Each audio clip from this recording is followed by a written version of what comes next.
story begins with our main character, named Hyun-sung, falling from a building, shocked and wondering why he has fallen off of a rooftop. It is such a shame. He was going to graduate soon, and he endured all those hardships for this, so he doesn't understand why it all just lead to this. However, what he is sure about is that this is the day he went to sleep permanently. 3 months later, inside the hospital's ward, the relative of Hyun-sung suggests to their grandmother to pull the plug on him since he was diagnosed as a vegetative person, which the grandmother doesn't like to hear, because she still believes that her grandson will soon wake up, while Hyun-sung can hear all the things they are saying. At a later time, the grandma sits close to Hyun-sung while holding his hand, trying to wake him up while she wonders how did this happen to him. Hearing his grandma worried for him, he tries to comfort her, but he knows that his voice couldn't reach her, so he was more determined to wake up soon. However, in this dark world, there wasn't a thing he was allowed to do. So a few more days have passed. His grandma was still beside him, but she is sadder than before, because those bastards keep telling her to give up on him, because they don't understand why she doesn't want to do that. She took care of him since he lost his parents, so there is no way she will give up on him ever, and she still believes that he will wake up, so she asks Hyun-sung to give him a sign that he is alive, even for just once. Meanwhile, Hyun-sung is desperately telling his body to move, but wasn't able to. Then a few years passed. He was visited by his younger brother, telling him that he couldn't hold on much longer, because those bastards who did this to his brother were now targeting him. At the same time, their grandma started working in a restaurant to earn money for his hospital fee and ended up injuring herself. So he asks his brother what he is supposed to do, because now he only wished for his brother to have just died. They wouldn't have suffered so much if he just did. Now helpless and crying his eyes out, he asks his brother to wake up and just stand the fuck up, while Hyun-sung has now lost hope to ever stand up, or even die at his own will, because he couldn't even shed tears. So now he is delusional while thinking that it is all just a dream, and if he endures just a little more, he is sure he will wake up from this dream. 3 years later, he was still in a coma, noticing that his little brother Hyun-jin hadn't visited him for a long time. He then overheard the nurses are overjoyed that his grandma couldn't visit him anymore, because now they could increase the volume of the TV. Hearing them take his circumstances lightly, he felt rage within him. He then remembered the faces of everyone that had wronged him, even those teachers who were covering those bastards up. So if he somehow gets a miracle of going back to that time, he will destroy every single one of them. Now rage in his mind, he is thinking about how to deal with the people who turned him this way, and making it as brutal as he possibly could. But beating them up on the verge of death wasn't enough. Not an act of simple revenge like this could satisfy him. From the beginning till the end, regardless of the means and methods, he is going to make a plan to thoroughly root them out, so that they can never crawl up again, so that they face more pain than he suffered. With this, he thinks of a perfect plan that will destroy everything they got. But 10 years have passed. He was still bedridden, no one with him, and all of this does not matter to him anymore. So he begs someone, anyone, to end this life of his. And so, he opened his eye, only to be greeted by himself. Talking to himself somehow made him feel relieved, and before he could process what he said to himself, he noticed that it was morning already, and he was now in a familiar place. Realizing that he was back inside his classroom, he assumes that this must be another dream about that day. So he pinched his face to check if it was real, but to his surprise, it hurts. Still, the simple pinch on the cheek has not convinced him yet, so he gets his pen and inflicts pain on himself. With this, he is convinced that he has come back to the past, but before he can celebrate his return, his attention was diverted towards the bully from their class, busy harassing someone, just because he was told to do something himself, which he was triggered, assuming the other kid thinks he was incompetent to do anything by himself. At the same time, shock was written on Hyun-sung's face, since he realized this situation is the starting point of all his pain. So without hesitations, he stood up from his seat and approached the bully, to tell him to stop. Now that the bully's attention was redirected towards him, he started talking smack, and threatened Hyun-sung. But before he could finish his provocations, Hyun-sung excitedly connected his fist to the bully's face, because he came back to the moments he had been wishing for so long.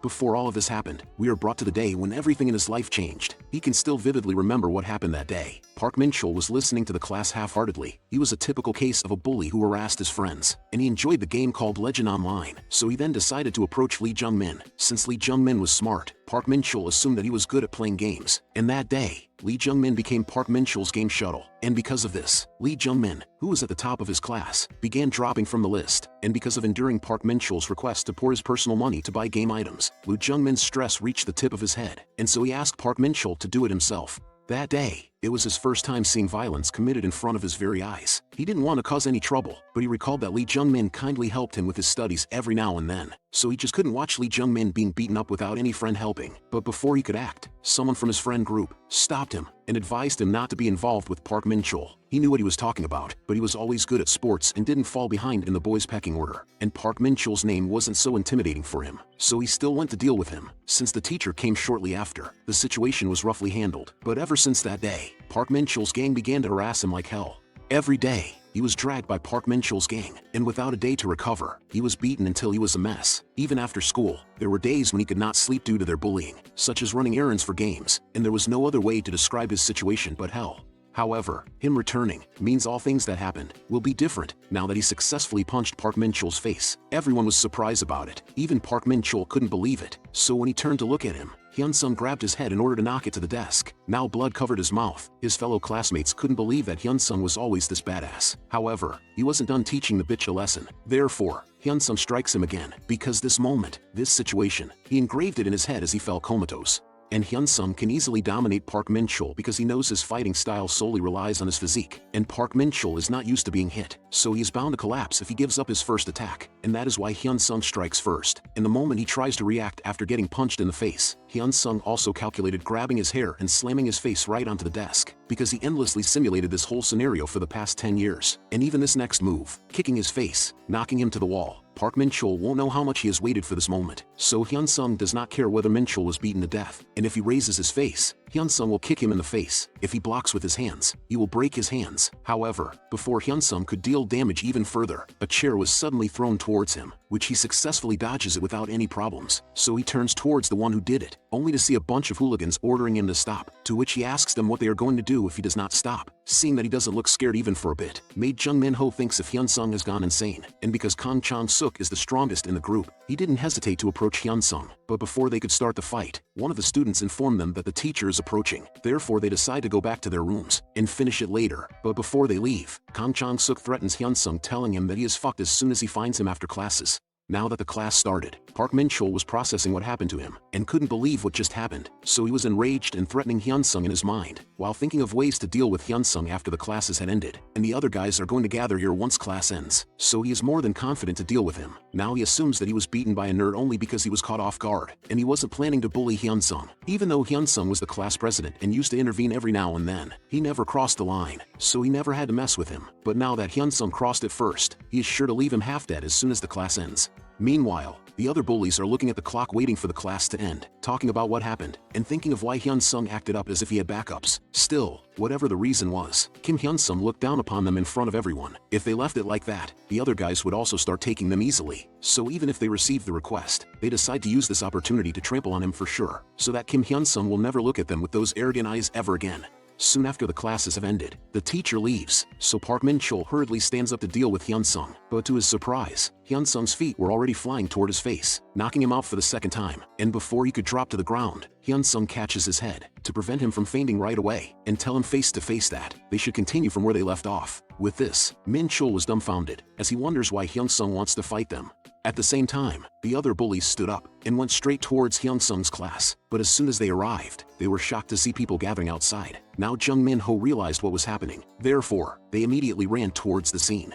Arriving at Hyun-sung's class, they were shocked to see that Min-chul's face was beaten up so badly already, but they were more surprised when Hyun-sung greeted them and was waiting for their arrival. Seeing that he managed to beat up their colleague, Chang-suk charges at him, but little did he know, Hyun-sung had endlessly simulated this scenario when he was comatose for the past 10 years, and he had no problem with taking care of Park Min-chul. But the biggest problem he had was this guy, Kang Chang-suk. It was easy to beat Park Min-chul, but he couldn't find a way to beat this guy with the strength he had at the moment. However, the answer is simple, and that is doing things he couldn't think of doing before. So he just had to take a piece of metal and shove it into Chang-suk's temple, because fair play is inconsequential. And to achieve his revenge, he has no reason or time to be picky, so he follows up another attack, since no matter which kind of workout Chang-suk has been doing, he is sure even he can't handle getting hit by an iron.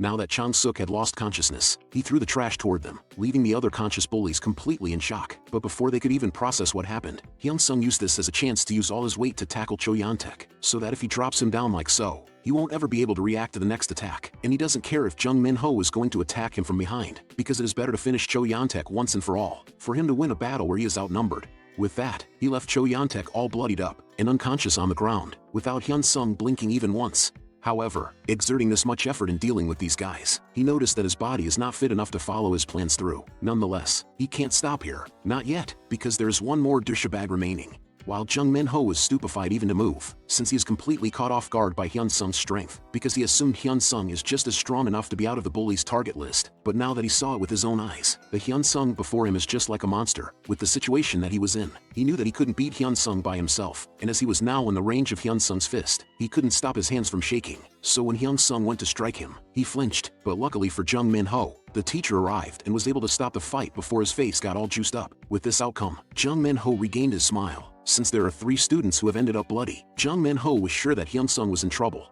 How was the video? We hope it was good. If so, please check these videos.